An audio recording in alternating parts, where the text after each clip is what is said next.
तो बहुत कमेंट आते हैं हमारे पास कि साइंस वर्सेस कुरान का, ठीक है, रिएक्शन दो, तो स्टार्ट करते हैं।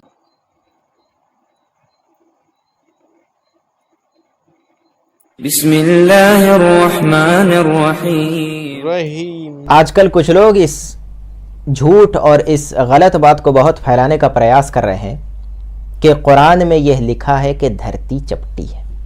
हाँ, विशेष रूप से आर्य समाज के लोग इस तरह की झूठी और बेबुनियाद बात को फैलाने का प्रयास कर रहे हैं। कमेंट्स में काफ़ी बार देखने को ऐसा मिला। ये एक इमेज है जिसे कहते हैं द ब्लू मार्बल इमेज। ये इमेज मंजर-ए-आम पर आई थी 1972 में। उससे पहले इस पृथ्वी पर रहने वाले लोगों को ये इस बात का अंदाज़ा नहीं था कि यह धरती हमारी देखने में इस शेप की है।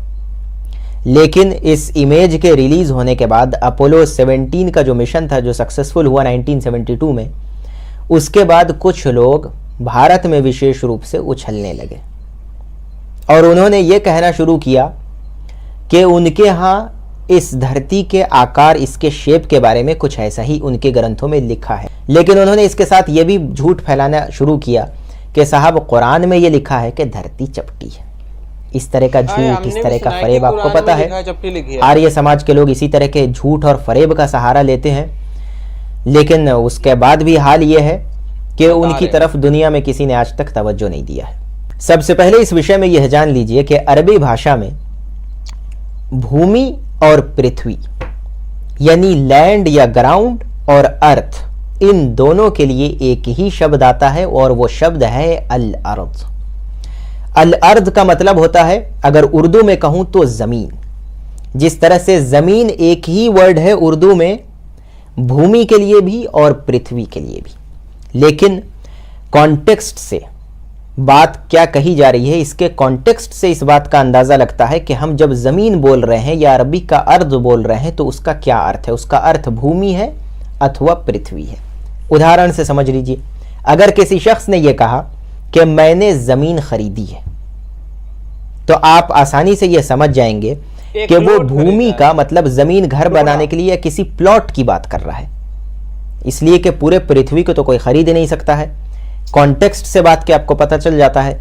इसी प्रकार से यदि किसी ने यह कहा कि जमीन सूरज के गिर्द चक्कर लगाती है, उर्दू में जमीन, तो इससे भी अर्थ समझ जाते हैं कि वो अपने प्लॉट के बारे में बात नहीं कर रहा है कि उसका प्लॉट सूरज के गिर्द चक्कर लगाता है, बल्कि वो इस पृथ्वी की बात कर रहा है। लेकिन दोनों स्टेटमेंट्स में उर्दू का एक ही शब्द जमीन इस्तेमाल होता है। इसी प्रकार से अरबी में एक शब्द है अल अर्द, इसका अर्थ होता है भूमि, मतलब भूमि के लिए भी यही शब्द है और पृथ्वी के लिए भी यही शब्द है।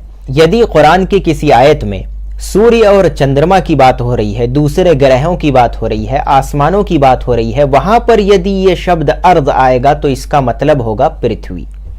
लेकिन यदि कुरान की किसी आयत में जमीन से पानी के निकलने की बात हो रही है या फसल के उगने की बात हो रही है, तो यह बिल्कुल स्वाभाविक बात है कि वो फिर पृथ्वी की नहीं बल्कि भूमि की बात हो रही है।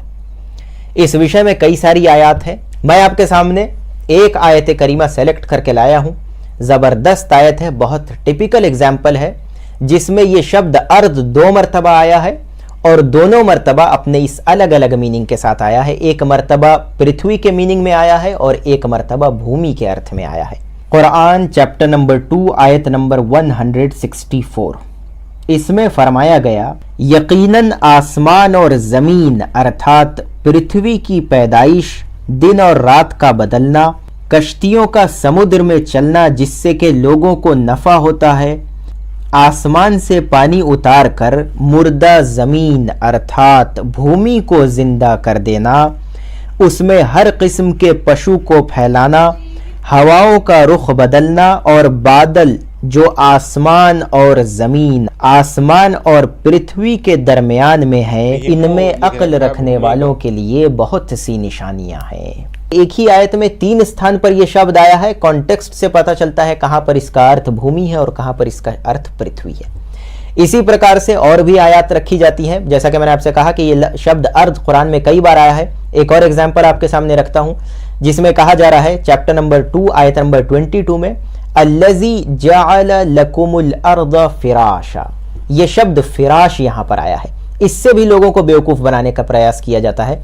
इसमें कहा गया आयत में कि उस अल्लाह ने इस जमीन को तुम्हारे लिए फर्श बनाया है।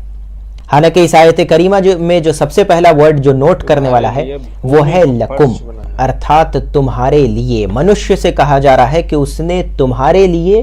दूसरा शब्द है अल अर्द, मतलब भूमि, इसलिए कि इस पृथ्वी का जो सरफेस है वो आप जानते हैं कि 2/3 एरिया जो है वो पानी है, 1/3 जो इस पर का सरफेस एरिया है वो भूमि है, जिस पर के जीवन संभव है। पानी के लेयर पर जीवन संभव नहीं है। तो अल्लाह ताला ने इस आयत करीमा में ये कहा है कि उसने तुम्हारे लिए भूमि को फर्श, प्लेटफॉर्म बनाया है जिस पर के जीवन संभव है। यदि ये प्लेटफॉर्म नहीं होता तो मनुष्य का इस धरती पर जीवन संभव नहीं होता। लेकिन यहां पर अनुवाद के साथ कुछ लोग छेड़छाड़ करते हैं, या ये कहिए वो अज्ञानी है बेचारे, वो अपने धर्म की भाषा नहीं जानते हैं तो कुरान को क्या जानेंगे। जहां तक धरती के आकार की बात है तो कुरान ने जितनी परफेक्ट बात कही है, दुनिया के किसी धर्म ग्रंथ में इतना परफेक्ट शेप इस धरती का नहीं डिस्क्राइब किया गया है। चैप्टर नंबर 79 आयत नंबर 30 में फरमाया गया वल अर्द बअद ज़ालिका दहाहा। यहाँ धरती के बारे में कहा गया कि ये ऑस्ट्रिच के एग, ये अंडे की तरह है। आज से तकरीबन 1500 वर्ष पहले मैथमेटिक्स में इतना एडवांसमेंट नहीं हुआ था कि एलिप्टिकल या जियोस्फेरिकल शेप कह के बताया जाता लोगों से। और उस समय में लोग किसी बात को समझते थे किसी दूसरे वस्तु के संबंध में।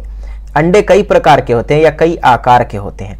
इसमें भी यदि आप ऑस्ट्रिच के अंडे को जब देखेंगे और अर्थ का जो शेप डिस्कवर किया गया है उसके साथ जब उसको कंपेयर करेंगे तो आपको पता चलेगा जो बेस्ट सूटेड वर्ड हो सकता था आज से 1500 वर्ष पहले वो ऑस्ट्रिच का अंडा है। इस परफेक्शन के साथ धरती के आकार को दुनिया के किसी धार्मिक ग्रंथ में एक्सप्लेन नहीं किया गया है। ये जो आयत करीमा है ये बहुत जबरदस्त स्थान पर है। कुरान में कहा गया वल अर्द बअद ज़ालिका दहाहा। लेकिन इस आयत से पहले यदि आप देखेंगे तो वहां आसमानों की बात हो रही है, दिन और रात की बात हो रही है। इसी सूरह नाज़ियात में अअंतुम अशद्दु खल्क़न अमिस समाउ बनाहा, इसमें आसमान की बात हुई। इसके बाद दिन और रात की बात हुई है। उसके बाद कहा गया वल अर्द बअद ज़ालिका दहाहा, हमने इस जमीन को मतलब इस पृथ्वी को बनाया है दहाहा, एग शेप्ड। ये तो एक बात हो गई। लेकिन इस आयत के बाद के टेक्स्ट कॉन्टेक्स्ट को यदि आप देखेंगे तो वहां पर ये जो शब्द जमीन है उसका अर्थ होगा भूमि। वो किस प्रकार से? वो इसलिए कि आगे कहा गया, इस आयत के बाद कहा गया अखरज मिन्हा माअहा, हमने पानी निकाला किसमें से? पृथ्वी नहीं, भूमि में से। पानी का संबंध भूमि, पानी निकलने की जब बात होगी तो वो भूमि का अर्थ वहां पर होगा। ये बिल्कुल स्वाभाविक बात है। और यही नहीं, इसके आगे कहा गया वमरआहा, और इसमें से फसल निकाली है। फसल किसमें से निकलने की बात होगी? जमीन, भूमि के अंदर से फसल और पानी के निकलने की बात होगी। तो लिहाजा जिन स्कॉलर्स ने इस आयत के बाद के कॉन्टेक्स्ट को लिया है उन्होंने वहां पर लिया है कि हमने भूमि को फैलाया है। लेकिन जिन्होंने इस आयत से पहले के टेक्स्ट कॉन्टेक्स्ट को लिया है उन्होंने उसका अर्थ किया है पृथ्वी या फिर एग शेप। कुरान में शब्द आए हैं युकव्विरुल लैला अलन नहार, वो रात को दिन पर लपेटता है। व युकव्विरुन नहार अलल लैल, और दिन को रात पर लपेटता है। ये लपेटने का जो शब्द है, सोलर सिस्टम की जो ये फंक्शनिंग है, इसको यदि आप देखेंगे तो ये जो युकव्विर शब्द आया है लपेटना, ये इसी स्ट्रक्चर में सूट करता हुआ नजर आएगा। दूसरे किसी स्ट्रक्चर में यह शब्द सूट नहीं करता है। बल्कि इसके आगे इस यूनिवर्स में जो ये गैलेक्सी सेलेस्टियल बॉडीज घूम रही हैं, इसके बारे में चैप्टर नंबर 36 सूरह यासीन में अल्लाह ताला ने एक आयत में यह कहा है कि वकुल्लुन फी फलकी यस्बहून, इस कायनात में ये जितने भी ग्रह हैं, ये सूर्य है और जितने सैटेलाइट्स हैं, ये सब आसमान में अपने एक्सिस पर घूम रहे हैं। यहाँ पर आपकी जानकारी के लिए एक और बात बताता चलूँ इसी पृथ्वी के विषय में कि कुरान में यह भी कहा गया है कि इस जमीन को लपेट दिया जाएगा। लेकिन आमतौर पे ये होता है कि लोग बेचारे अरबिक जानते नहीं हैं, कुरान के बारे में जानकारी होती नहीं है। वो एक पर्टिकुलर आयत को या उसके कुछ वर्ड को पढ़ते हैं, ट्रांसलेशन को, और उससे खुद भी बहकते हैं, दूसरों को भी बहकाते हैं। ये बात जो कुरान में कही गई है कि ज़मीन को लपेट दिया जाएगा, वहाँ पर ज़मीन का मतलब है पृथ्वी। ये सही बात है, इसलिए कि आसमानों की और सितारों की बात हो रही। लेकिन ज़मीन जब क़यामत आएगी, जब लपेटने की इस पृथ्वी की बात हो रही है, तो उसके साथ और भी कुछ इन्फॉर्मेशंस कुरान ने दी है, उसको सामने रखना होगा, तब बात समझ आएगी। वरना तो फिर यही सवाल होगा कि भाई जब ये जियोस्फेरिकल शेप का है तो इसे लपेटा कैसे जाएगा। कुरान ने सूरह इब्राहिम में ये कहा है, क़यामत का जहाँ पर एक्सप्लेनेशन है वहाँ पर ये कहा गया कि यौम युबद्दलुल अर्दु गैरल अर्द, उस दिन ज़मीन मतलब ये पृथ्वी एक और ही पृथ्वी में बदल दी जाएगी। मतलब ये जो जियोस्फेरिकल शेप है ये चेंज कर दिया जाएगा। इसके और भी ज़्यादा मालूमात जब पड़ती है, जब कुरान ये कहता है कि वइज़ल अर्दु मुद्दत, यहाँ पर पृथ्वी, अर्द मतलब पृथ्वी, मुद्दत कहते हैं, मध्य अरबी में कहते हैं स्ट्रेच करने को। जिस दिन के ज़मीन मतलब पृथ्वी को स्ट्रेच कर दिया जाएगा। अब यदि कोई बॉल शेप हो, उसको आप बहुत ज़्यादा स्ट्रेच कर दीजिएगा तो यकीनी बात है उसका ऐसा शेप हो जाएगा जिसे कि लपेटा जा सकता है। इस्लाम के बारे में, कुरान के बारे में जो उल्टी सीधी बात फैलाई जाती है अज्ञानी लोगों की ओर से, उसका मैंने स्पष्टीकरण देने का इस वीडियो में प्रयास किया है। वीडियो देखने के लिए बहुत बहुत धन्यवाद। अगर ये वीडियो आपको जो रेफरेंस दिए वो मैं खुद जाके, क्योंकि हमारे पास कुरान पाक है हम खुद भी चेक कर सकते हैं, ठीक है। तो ये रेफरेंस के साथ बता रहे थे, ठीक है। तब हमको पता चला कि जैसे कि उन्होंने बताया कि पहले ही लिखा हुआ है कि जो शेप है प्लेनेट अर्थ का वो एक शत्रुमुर्ग के अंडे की जैसे है। तो मतलब उन्होंने बताया कि हर मतलब एक ही शब्द के अलग अलग मतलब हो सकते हैं, ठीक है। और बाकी ये भी मतलब सुनने में आ रही थी, आप मेरे को बता देना कि ये लिखा है या नहीं लिखा, ठीक है। कि ज़मीन जब बनी तो मतलब हिल रही थी, उसके बाद उसके ऊपर अल्लाह ने वो पहाड़ रखे ताकि थरथराना बंद करे। तो इसके बारे में भी कुछ वीडियो या आप हमको कमेंट कर सके तो बताना, क्योंकि जैसे हमने देखा है डिस्कवरी चैनल पे या फिर नेशनल ज्योग्राफी पे, ठीक है, उसमें दिखाया था कि ऐसे जब दो ज़मीन होती है जो, ठीक है, जब आपस में टकराती है ऐसे, तब जाके ऐसे पहाड़ बनते हैं, ऐसे टकरा के तब जाके बनती है, ठीक है। तो बता देना आप इसके बारे में, ठीक है। तो मिलते हैं नेक्स्ट वीडियो में, तब तक लाइक करें, सब्सक्राइब करें, ठीक है, बाय।